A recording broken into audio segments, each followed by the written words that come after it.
Halo teman-teman, kembali lagi bersama saya Nelson di channel YouTube saya. Ya, tadi yang saya konsumsi itu adalah bawang putih yang digeprek. Ya, jadi saya hanya memberikan keyakinan kepada teman-teman bahwa pada dasarnya kalau teman-teman yakin bawang putih itu sangat aman dan sangat baik sekali untuk kesehatan kita. Ya, jadi sekedar informasi yang saya sudah jelaskan di video saya sebelumnya bahwa asam lambung GERD saya itu sembuh total dengan arang aktif dan juga bawang putih. Ya, jadi teman-teman sekali lagi kalau yang yakin bawang putih itu bukan hanya bisa membantu menyembuhkan asam lambung, GERD, tapi juga untuk membantu menetralisir kadar gula darah. Bukan menetralisir, menurunkan ya, tapi tidak akan di bawah normal. Tekanan darah, gula darah, kolesterol. Ya, jadi kalau mau dipadukan arang aktif dengan bawang putih, misalkan arang aktif sehari 2 kali, bawang putih dua siung sehari, itu sangat mempercepat penyembuhan. Ya, jadi saya sudah memberikan tutorial ya kepada teman-teman. Jadi teman-teman harus yakin karena saya sendiri pun penderita GERD tadinya. Buktinya aman. Ya, tidak apa-apa. Kalau misalkan rasa perih-perih sedikit ya itu dimaklumi. Karena memang bawang putih itu rasanya tajam dan kalau kita pelajari bawang putih itu mengandung asilin. Ya, anisilin itu setara dengan penisilin dalam obat kimia, yaitu adalah obat penenang. Tapi bawang putih tanpa efek samping. Jadi teman-teman juga bisa menggunakan bawang putih untuk membantu supaya teman-teman enak tidur ya. Selain arang aktif ini, kalau misalkan tidak ada arang aktif ya bisa juga dengan bawang putih. Tapi saya anjurkan arang aktif sehari 2 kali, bawang putih 2 siung. Harganya murah bawang putih, bisa membantu menyembuhkan asam lambung ya. Jadi pada dasarnya untuk penyembuhan asam lambung itu banyak caranya. Tapi kenapa sulit disembuhkan? Karena teman-teman kurang bisa konsisten dalam menjaga pola makan, pola pikir, dan juga pola hidup. Ya, jadi kalau pola hidup itu penjabarannya luas. Ya, nah salah satunya itu ya saya jelaskan di video saya, New Start itu air bersih, matahari, kepercayaan kepada Tuhan, olahraga teratur dan lain sebagainya, dan juga gizi ya. Nah, jadi sekedar informasi kepada teman-teman, saya sendiri ya memiliki pengalaman penyuluhan kesehatan selama mungkin 9 tahun ya karena Covid. Ya, jadi otomatis saya tidak untuk sementara berhenti dulu untuk memberikan penyuluhan ke tengah-tengah masyarakat. Ya, jadi pada dasarnya yang dibutuhkan masyarakat Indonesia saat ini adalah apa? Bukan BPJS ya. Saya tidak menyalahkan BPJS. BPJS itu sangat membantu masyarakat, tapi karena saya orang lapangan, terjun di lapangan, jadi pada dasarnya orang Indonesia ini sangat minim pengetahuannya mengenai kesehatan, ya, mengenai pola makan saja. Bagaimana harusnya makan yang teratur, makanan-makanan apa saja yang boleh dimakan, yang tidak boleh dimakan, itu sangat minim pengetahuannya. Ya, jadi kesadaran masyarakat Indonesia untuk kesehatan itu sangat minim. Karena apa? Karena ya mungkin satu yang memang acuh tak acuh, dan kedua memang karena tidak memiliki pengetahuan yang cukup. Bagaimana caranya kita supaya kita bisa menjaga kesehatan. Contohnya saya kasih contoh begini. Sebelum Covid ya, mungkin kalau setelah Covid saya perhatikan rumah sakit agak kosong. Coba kita perhatikan sebelum Covid, kok begitu banyak orang ngantri di rumah sakit. Itu menandakan apa? Bahwa masyarakat Indonesia kurang paham bagaimana caranya mencegah penyakit. Ya, jadi sebenarnya kita harus paham ya bagaimana pola makan yang teratur, bagaimana minum yang teratur, jenis makanan apa yang harus dikonsumsi setiap hari, jenis makanan apa yang tidak boleh dikonsumsi, itu masyarakat Indonesia kurang paham. Ya, jadi spesialisasi saya memang menjelaskan mengenai pola makan. Ya, jadi mungkin di video saya sekarang saya akan jelaskan ulang ya mengenai pola makan yang baik bagaimana dan pola hidup yang baik bagaimana secara singkat. Ya, tapi atau ini bukan hanya untuk penyakit asam lambung sebenarnya, untuk semua jenis penyakit, dan juga bukan hanya untuk menyembuhkan penyakit, tapi juga untuk mencegah penyakit ini yang paling penting. Ya, jadi saya jelaskan ya. Saya ini jelaskan untuk semua umur dan juga baik untuk orang sehat maupun untuk orang sakit. Ya, jadi dianjurkan itu kita tidur 8 jam, minimal itu 7 jam ya. Jam 9 sampai jam 5 pagi itu adalah jam terbaik untuk tidur kita. Ya, jadi saya sudah jelaskan di video saya sebelumnya apa alasannya kenapa kita harus tidur 8 jam, jam 9 sampai jam 5, yang bisa ditonton video saya sebelumnya ya. Nah, jam 5 pagi kita bangun, saya anjurkan minum 2 gelas air hangat ya. 2 gelas air seperti gelas ini cukup ya, atau 500 ml. Kita minum 2 gelas air hangat. Setelah itu kita bisa keluar rumah menghirup udara segar di pagi hari. Apalagi kalau kita misalkan tinggalnya di kota besar, ya siang sedikit sudah mobil lalu lalang segala macam, polusi udara sudah muncul. Jadi dianjurkan ya kalau bisa 4:30 lebih baik, yang banyak belum kendaraan banyak, kita bisa menghirup udara segar 10 kali ya. Tarik napas panjang, terutama untuk menderita sesak napas seperti asma, asam lambungnya sesak, itu sangat membantu.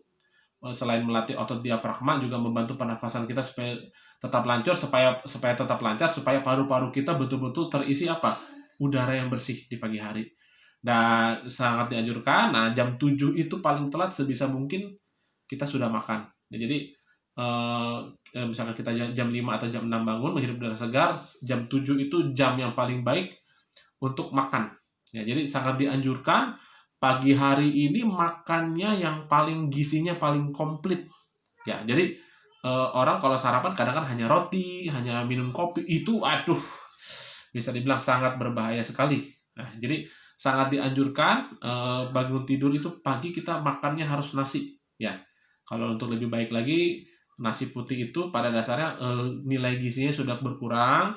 Sebaiknya itu kalau mau makan nasi putih pun yang masih ada bekatul atau kulit arinya. Kalau enggak kita bisa ganti dengan beras merah atau beras hitam. Dan sangat dianjurkan itu ada sayur di dalamnya. Mau daun singkong, mau bayam, mau kangkung, mau sawi, mau ketimun, terong. Nah, dan sangat dianjurkan untuk mengolah sayur itu kalau bisa mentah ya.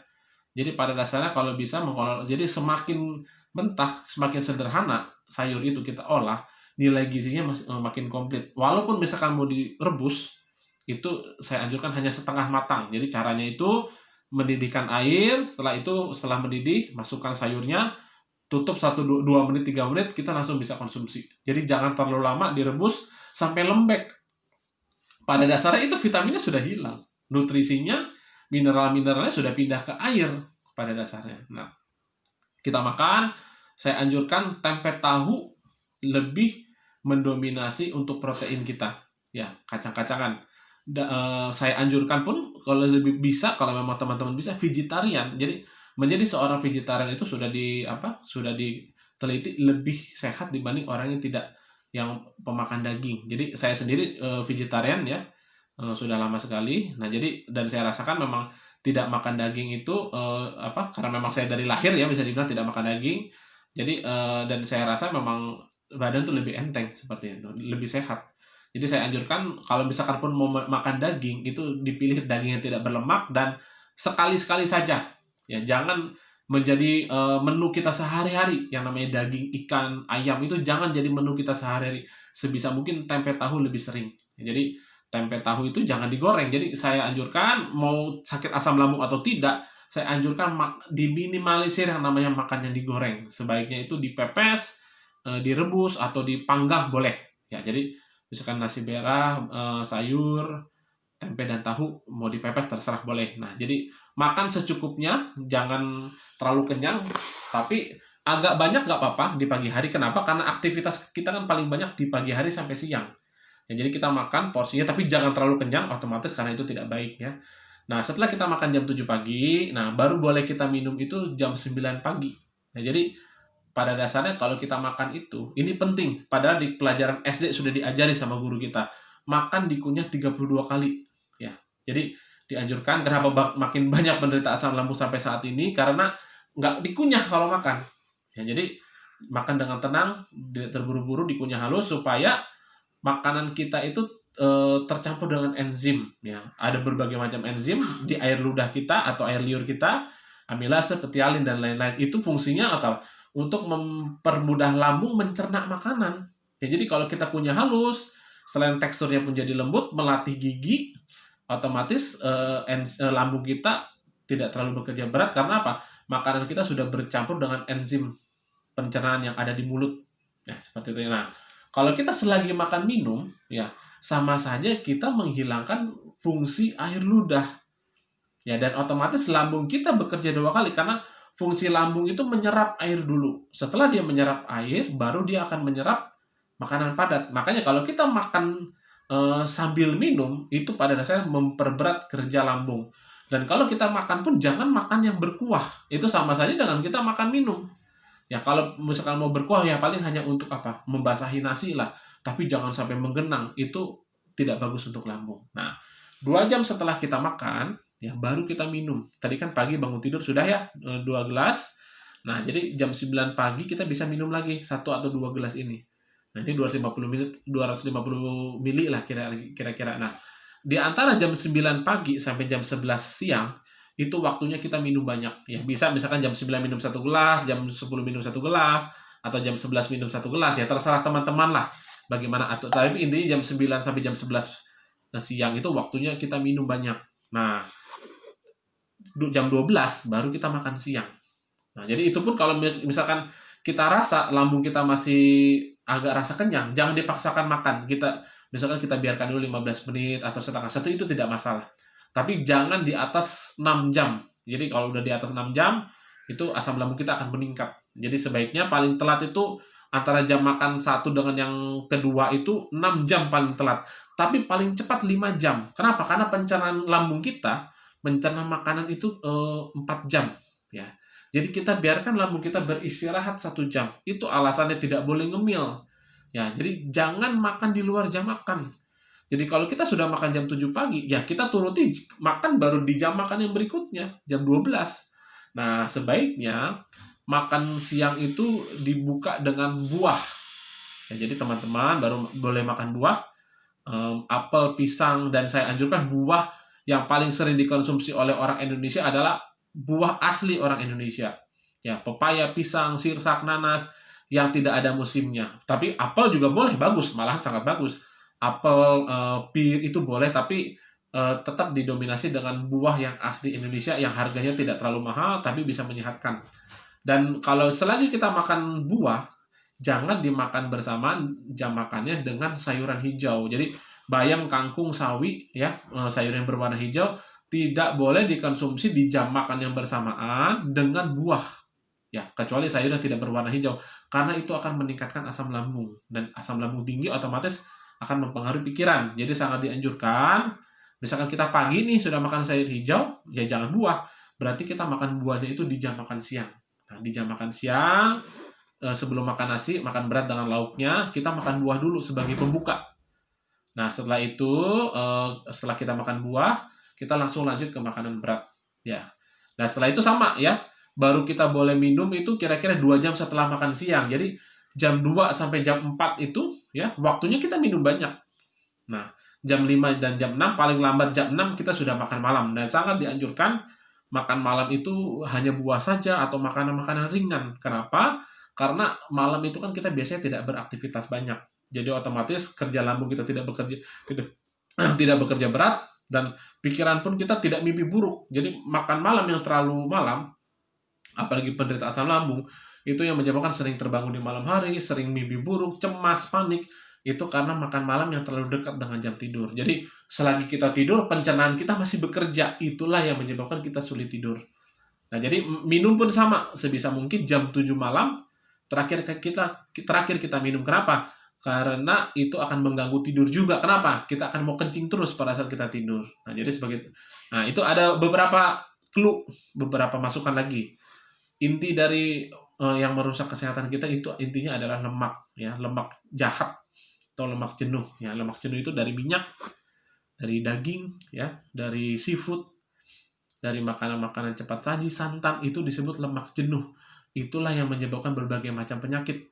Dan kedua, gula putih. Ya, jadi gula putih itu kalau saya pribadi sudah bertahun-tahun sudah meninggalkan total konsumsi gula putih.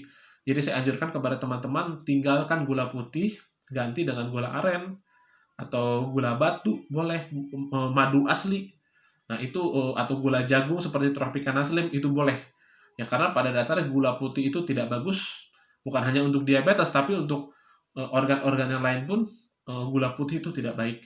Ya, sangat dianjurkan gula aren, madu asli, atau gula batu, atau gula jagung. Dan berikutnya adalah tepung-tepungan. Ya, seperti kue-kue, roti, itu pada dasarnya mengganggu pencernaan. Selain pakai ragi, tepung putih itu kan tidak mengandung serat sama sekali. pada saat makanan kita makan tidak mengandung surat, itulah yang tidak mengandung serat, itulah yang menyebabkan sembelit, susah BAB, ya, gangguan pencernaan, ya, pengentalan darah. Jadi pengentalan darah bukan hanya makanan digoreng, minyak lemak-lemak, tapi tepung putih pun seperti roti-rotian itu karena tidak mengandung serat, itu bisa menyebabkan pengentalan darah, penyakit diabetes, susah BAB, gangguan pencernaan, terganggunya lambung. Jadi saya kalau mau sehat, tinggalkan gula putih, tinggalkan makanan yang digoreng, tinggalkan tepung-tepungan. Kalau memang bisa, mampu, saya anjurkan tinggalkan semua jenis makanan daging. Jadi kita kembali ke alam. Makanan ya sayur-sayur dan buah-buahan. Nah, jadi untuk pengganti nasi pun, ya, karena orang Indonesia kan memang mindsetnya itu kalau nggak makan nasi, nggak makan. Jadi pada dasarnya itu tidak benar, sangat dianjurkan sekali-sekali kita bisa ganti karbohidrat kita. Ya, apalagi kalau nasi putih udah jelas, itu karbohidratnya sederhana, bisa cepat sekali diserap oleh darah, tapi tidak mengandung serat. Orang merasa kenyangnya tidak terlalu, makanya kita terpancing untuk nambah. Apalagi nasinya sangat pulen, sangat dianjurkan itu bisa diganti sekali-sekali dengan singkong, ya, dengan ubi, dengan talas, dengan oatmeal, ya, dengan apa, jagung itu pun boleh. Tapi sangat dianjurkan ubi, singkong, talas. Itu dia sifatnya itu basah. Walaupun dia mengandung karbohidrat, tapi karbohidratnya kompleks. Kentang juga itu bagus. Jadi jangan terpaku dengan nasi. Nah itu. Perbanyak makan sayur dengan buah. Kalau bisa itu minimal 50% itu kita makan sayur dan buah. Sisanya itu ya lauk pauk dan juga nasi atau karbohidrat. Kalau sebisa mungkin 80% dari pola makan kita itu sayur dan buah, karena sayur dan buah itu mengandung alkali atau basah. Ya otomatis sangat baik untuk tubuh kita, bukan hanya untuk asam lambung tapi untuk mencegah berbagai macam penyakit lainnya. Ya seperti itu ya. Oke, mungkin penyuluhan dari saya untuk saat ini segini dulu. Mungkin kalau teman-teman ada yang mau order arang aktif ya, ini seperti ini, bisa WA ke WA saya, atau mau konsultasi mengenai makanan bisa WA 0812 20 26 9210. Nah, arang aktif ini dia tidak mengandung bahan kimia, tidak ada efek samping, tidak merusak organ yang lainnya, membersihkan darah, membersihkan ginjal, membersihkan pencernaan. Ya, jadi jangan takut kita mengkonsumsi arang aktif secara rutin. Ya oke teman-teman, mungkin sampai sini dulu video dari saya, terutama bagi penyakit GERD, asam lambung, anxiety, jangan cemas, jangan khawatir. Pada dasarnya penyakit itu bisa sembuh total. Asalkan Asalkan teman-teman disiplin, karena arang aktif ini hanya membantu menyembuhkan, tapi menjalankan pola hidup sehat itu tetap yang utama. Oke teman-teman, sampai sini dulu. Selamat pagi.